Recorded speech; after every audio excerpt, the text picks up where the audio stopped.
Mkuu wa wilaya ya Lindi Victoria Mwanziva ametangaza mafanikio makubwa yaliyopatikana kutokana na uwekezaji mkubwa uliofanyika katika sekta ya elimu ndani ya halmashauri za manispaa ya Lindi na Mtama, mkoa wa Lindi. Amebainisha kuwa uwekezaji huo umekuwa na mchango mkubwa katika kuboresha ufaulu wa wanafunzi. Akizungumza ofisini kwake, Mwanziva alisema kuwa juhudi mbalimbali zinafanywa ili kuhakikisha watoto wa kike wanapewa kinga dhidi ya ukatili wa kijinsia ili waweze kufikia malengo yao na kuleta mabadiliko chanya katika jamii. Ndio maana tuna shule yetu nzuri ya sayansi ambayo ipo kwenye 3 bora katika mkoa huu wa Lindi. Uwekezaji mkubwa umefanywa katika sekta ya elimu na tunaona elimu inazidi kuinuka mkoa mzima wa Lindi.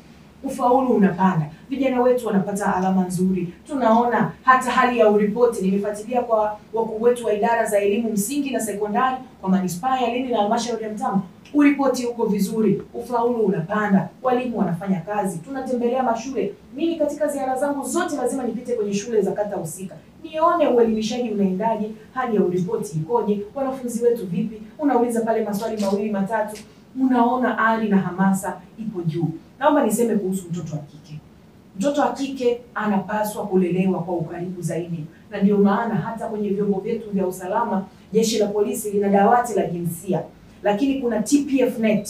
Huu ni mtandao wa mapolisi wanawake. Wanakuwa wanazunguka katika kata zetu, wanazunguka katika mitaa yetu, wanazunguka katika vijiji vyetu kutoa elimu dhidi ya kupinga ukatili wa kijinsia kwa watoto wa kike. Tunawaomba viongozi wa dini msituache katika hili. Hili ni jukumu letu sote. Tunaomba viongozi wa kimila msituache katika hili. Tunawashukuru kwa ushirikiano wenu. Tuendelee kukemea matendo ya ukatili kwa mtoto wa kike, lakini tuendelee kumlinda na kumlea. Kazi ya malezi si ya serikali pekee.